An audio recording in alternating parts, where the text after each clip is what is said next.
Bonjour à toutes et à tous. Je m'adresse à vous aujourd'hui au nom de la campagne unitaire pour la libération de Georges Ibrahim Abdallah.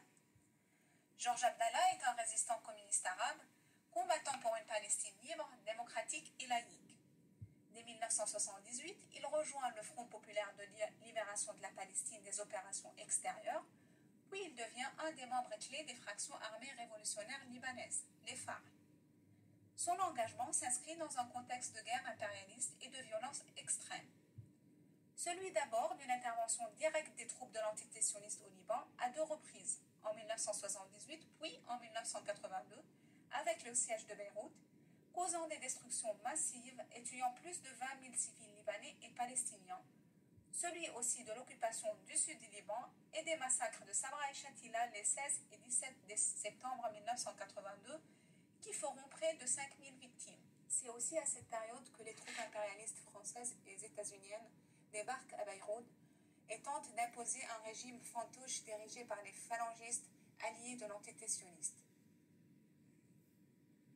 Enfin, rappelons-nous aussi qu'entre 1979 et 1983, en pleine guerre civile au Liban, les services secrets de l'entité sioniste mènent une campagne à grande échelle d'attentats à la voiture piégée, revendiquée par le Front pour la libération du Liban des étrangers, qui tue des centaines de Palestiniens et de Libanais, civils pour la plupart.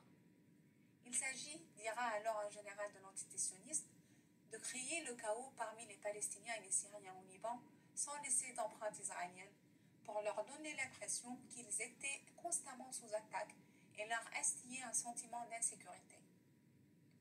C'est dans ce contexte donc, en résistance à ces invasions et ces agressions, que les communistes libanais, dont fait partie Georges Abdallah, rejoignent la résistance palestinienne et combattent à ses côtés. Cet engagement au sein des FARC conduira Georges Abdallah à jouer un rôle clé au sein de cette organisation combattante qui, dans ces mêmes années, décide de mener la guerre aussi à l'extérieur du pays et qui, en janvier et avril 1982, revendiquera une double exécution, celle de Charles Rey, attaché militaire américain à Paris, le 18 janvier 1982, et celle de Yaakov Bar-Simentov, diplomate israélien et agent du Mossad, le 3 avril 1982. La suite de l'affaire, tout le monde la connaît.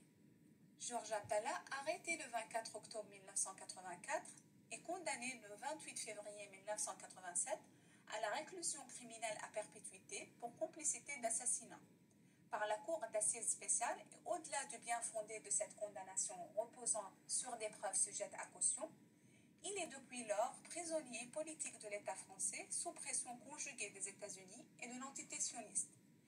Et ce depuis maintenant 37 ans, alors qu'il est libérable, selon le droit français, depuis 1999.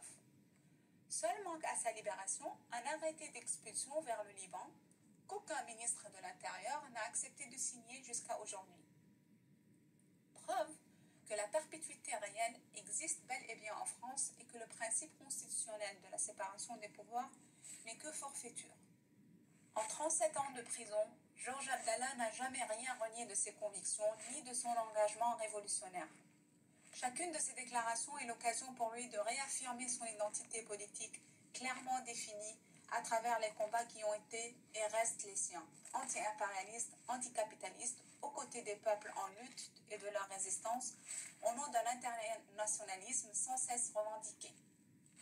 37 ans de prison, mais aussi et surtout toute une vie de combat sur tous les fronts, pour la Palestine en soutien à l'intifada et contre la normalisation, pour la défense des prisonniers politiques et des prisonniers révolutionnaires, contre l'enfermement carcéral, contre les violences policières, pour la défense des immigrations et des quartiers populaires, contre le racisme sous toutes ses formes et principalement contre le racisme d'État, pour la défense des travailleurs, de leurs acquis et de leurs droits, pour celle des Gilets jaunes, contre tous les régimes et lois d'exception, pour le combat de l'émancipation des êtres, et en particulier des femmes.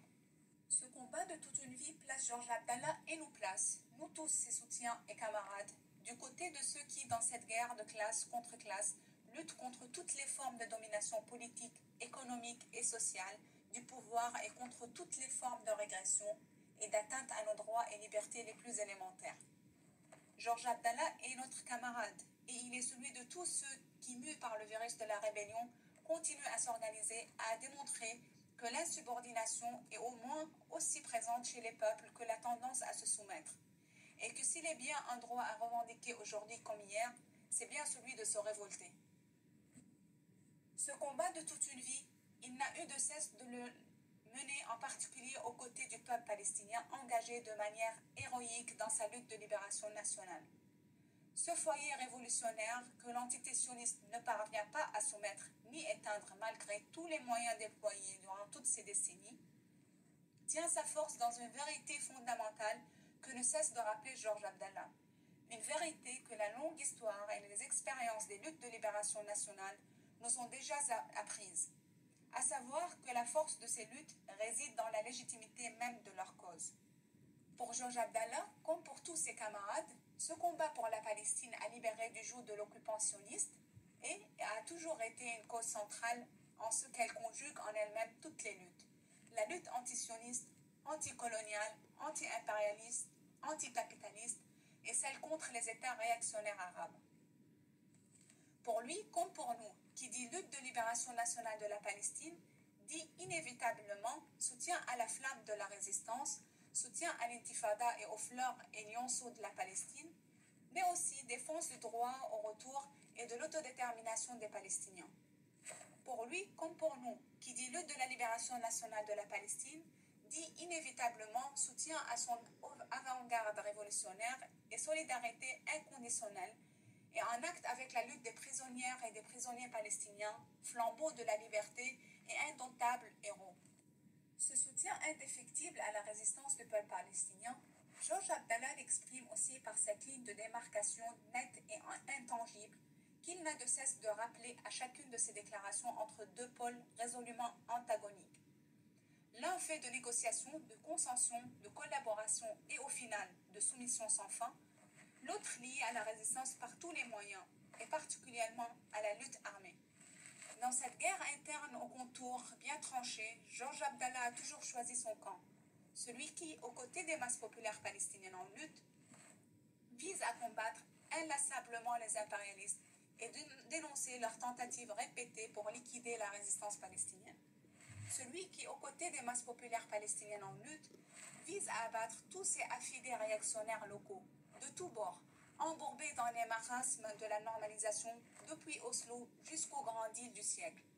Celui qui s'attaque aux trahisons des compradors qui, sous couvert de leur seul intérêt, sont prêts à brader la cause palestinienne au nom d'un soi-disant État réellement souverain au milieu d'un projet de colonisation active ou encore d'une soi-disant coexistence pacifique de deux États où le colon et le colonisé se seraient miraculeusement réduits en simples vieux voisins brouillés par un simple lopin de terre.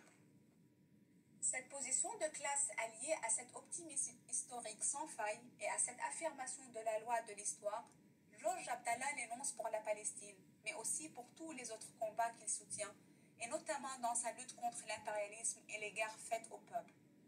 Pas une occasion ne manque où Georges Abdallah condamne les impérialistes et leur sale guerre contre les peuples et nations opprimées de Syrie, du Yémen, en Libye, en Irak, en Afrique et ailleurs. Pas une occasion ne manque où Georges Abdallah dénonce leur stratégie du chaos, dont le seul but est de faciliter le pillage des terres et la domination de ces régions. Pas une occasion ne manque où Georges Abdallah réprouve les colonisations qui perdurent et s'attaque aux guerres économiques qui approvisent des États-nations par le biais des sanctions du FMI, de la Banque mondiale ou de blocus pour les mettre sous le joug des puissances impérialistes.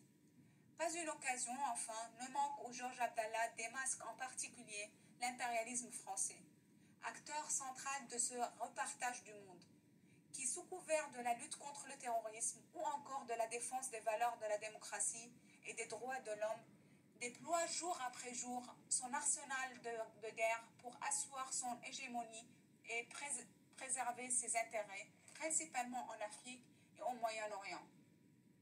Là aussi, la ligne de démarcation est nette. Et s'il est bien un camp qui est celui de Georges Abdallah et de ses soutiens, c'est bien celui des peuples et des nations opprimées en lutte pour leur émancipation et leur droit juste et légitime à disposer d'eux-mêmes. Georges Abdallah est en prison pour la lutte politique qui a été la sienne, pour les idées et les idéaux que nous venons de rappeler brièvement et qu'il n'a eu de cesse de proclamer et de ne jamais renier. C'est pour ces idées d'émancipation que Georges Abdallah s'est engagé dans la lutte. C'est pour ces idées et son combat révolutionnaire qu'il est encore détenu aujourd'hui, que nous le soutenons et que nous exigeons sa libération immédiate et sans condition. Pour ce faire, nombreux ont été, depuis 2005, les collectifs et comités de soutien qui peu à peu se sont créés et ont lutté pour défendre avec détermination notre camarade et exiger sa libération. L'héritage fondateur de cette lutte de longue haleine, nous, membres de la campagne unitaire, nous l'avons depuis toujours reconnu et clamé. En 2015 néanmoins, pour le 5e anniversaire de la manifestation organisée à Lannemezan devant la prison, par ces militants de longue date, volonté a aussi été exprimée d'intensifier ce combat et de coordonner les forces existantes pour amplifier la mobilisation dans l'objectif d'établir un véritable changement de rapport de force appelé par Georges Abdallah lui-même. De là, l'acte de naissance de la campagne unitaire pour la libération de Georges Abdallah et le regroupement en son sein des forces engagées pour sa libération, ainsi que de plusieurs organisations et militants solidaires de la lutte de libération de la Palestine et pour la défense des prisonniers révolutionnaires. Cet acte de naissance de la campagne unitaire s'est fait sur la base des principes politiques suivants. La reconnaissance de toute l'identité politique de Georges Abdallah, la reconnaissance de son combat contre la guerre d'invasion du Liban par les sionistes et pour la libération de la Palestine, la reconnaissance de son statut de prisonnier politique de l'État français, l'affirmation que son combat révolutionnaire et internationaliste, sans faille durant plus de 3 décennies d'incarcération, est le nôtre, pour une Palestine libre et victorieuse, pour la fin du colonialisme à travers le monde et sous toutes ses formes, pour la fin du capitalisme et de l'exploitation et pour la lutte des peuples contre toutes les oppressions. L'appui de sa farouche détermination combattante face à une justice de classe. Cette base politique a toujours été et est encore aujourd'hui notre ligne de défense de notre camarade. La décision de non-libération de Georges Abdallah est une décision politique et que c'est pourquoi nous nous battons sur le terrain politique. Comme le dit Georges Abdallah à chacune de ses déclarations, c'est ensemble et seulement ensemble que nous vaincrons. Cet engagement a tissé année après année à Paris et sa région sur le plan national et désormais aussi largement sur le plan international, un maillage fort d'expressions diverses pour exiger la libération de notre camarade et accroît chaque jour un peu plus la pression exercée pour que pas un espace politique ne soit laissé libre sans que soit mise à l'ordre du jour l'exigence de la libération de Georges Abdallah. Les révolutionnaires n'ont que leur chaîne à perdre, ils ont un monde à gagner.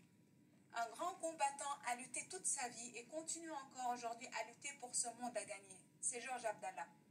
Résistant de toute heure, il est de toutes les luttes et nous sommes de tous ses combats. S'il est bien un symbole de la révolution à venir, c'est bien celui de Georges Abdallah. Dans cette guerre ouvertement déclarée, nous sommes aujourd'hui à ses côtés et nous le serons le jour de sa libération pour continuer à combattre avec lui, aux côtés des masses populaires en lutte, pour un monde définitivement libéré du capitalisme et de sa barbarie, et de l'impérialisme et de ses chiens de garde. La résistance est un droit. Liberté pour Georges Abdallah.